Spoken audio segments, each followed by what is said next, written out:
নমস্কার, news time Bangla ডিজিটালে আপনাদের স্বাগত। আপনাদের সঙ্গে আমি দেবাশিস। বাঁকুড়া জেলার এক ছোট্ট জনপদ বেলিয়াতোড়। প্রখ্যাত চিত্রশিল্পী যামিনী রায়ের জন্মস্থান এই বেলিয়াতোড়। মিষ্টিতেও নজর কাড়ল এই বেলিয়াতোড়।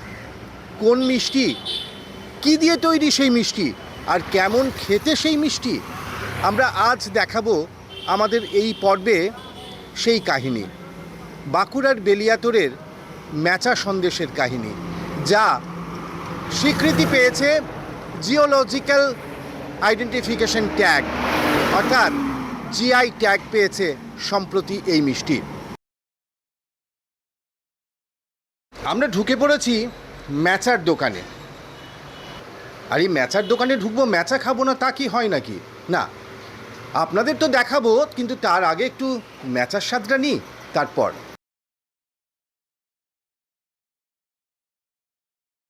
আমি বলে বোঝাতে পারবো না, জাস্ট বলে বোঝানো সম্ভব না।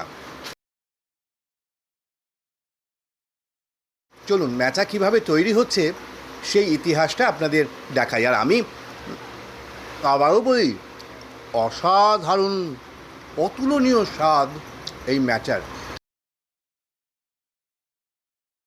এখানে বস্তা বস্তা রয়েছে মটর এবং ছোলা। তারপর এই যে এই বেসন তৈরি হয়েছে, এই বেসন তৈরি হওয়ার পর সেই বেসন চলে যাচ্ছে সোজা গামলার মধ্যে। গামলার মধ্যে গিয়ে এই যে এখানে সেই বেসনটাকে রাখা হচ্ছে। তারপর সেই বেসনটা থেকে চিনি মিশিয়ে, খোয়া মিশিয়ে, নানানভাবে পাক দিয়ে তৈরি হচ্ছে কি, এই যে ঠিক এইভাবে একটা মণ্ড তৈরি হচ্ছে, ম্যাচার মণ্ড।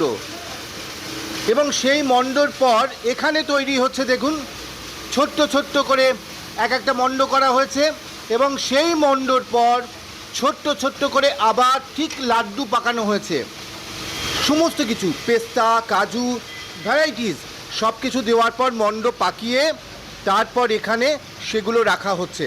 তার আগে এখানে এই যে ছোট্ট ছোট্ট চিনি রয়েছে, এই চিনিগুলো অর্থাৎ চিনির রসে চোবানো হচ্ছে।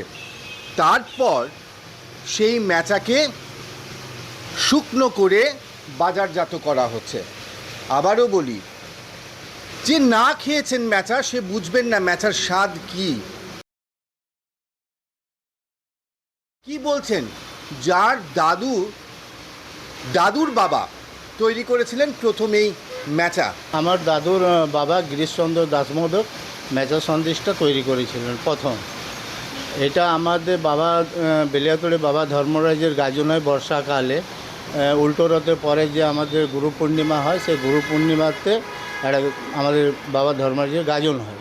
সেই গাজন উপলক্ষে আগেকার দিনে গুড়ের লাড্ডু বানাতে গিয়েছিলো। সেই লাড্ডু গলে যায়, গলে যাওয়ার পরে আমাদের ঢেকির মধ্যে পেশাই করতে করতে একটা গোল আকৃতির সাইজ হয়। এইভাবে মানে করতে করতে একটা ম্যাচা সন্দেশ একটা মন গড়ার নাম। এরপর কোনোটাই ছানা দিয়ে তৈরি করেছে, দেখেছি কী স্বাদ আসে, বা কোনো এলাচ দিয়েছে, এইভাবে আর কি ম্যাচা সন্দেশ তৈরি। এর জনপ্রিয়তা কীরকম? জনপ্রিয়তা খুবই ভালো, আগের তুলনায় অনেক ভালো। এই যে আপনারা সম্প্রতি দীর্ঘদিন ধরে লড়াই করছিলেন, সম্প্রতি জিআই ট্যাগ পেলেন, স্বীকৃতি পেলেন, এরপর কি মনে করেন যে ম্যাচার যে বাজার সেটা অনেক বেশি বাড়বে? হ্যাঁ, অনেক অনেক বাড়বে। আজ থেকে অনুমানিক 22 সাল থেকে আমরা জিআইয়ের ব্যাপারে লড়ে এসেছি। 26 সালে আমরা জিআই পেলাম। মানে দুটো ধাপ আগেই পেয়েছিলেন, তৃতীয় ধাপটা পারলি, এটা পেলেন? হ্যাঁ, এটা পেলাম। এরপরে মোটামুটি আমাদের ছোট বড় মাঝারি যে ব্যবসাদারগুলো আছে তাদের খুবই ভালো হবে। তারপর আমরা পরে চিন্তা ভাবনা করে বাইরে কিভাবে ম্যাচা সন্দেশটাকে পাঠানো যায়, রপ্তানি করা যায় দেশ বিদেশে। কতদিন রাখতে পারবে এটা? অনুমানিক আমাদের মোটামুটি আমরা দেখেছি 10 থেকে 12 দিন রাখা যায়। বর্ষাকালে একটু কমে যায় চিনির গন্ধ বা এইসব? না, এমনি কিছু হয় না, বর্ষাকালে একটু ওয়েদার হিসাবে রাখতে হয়।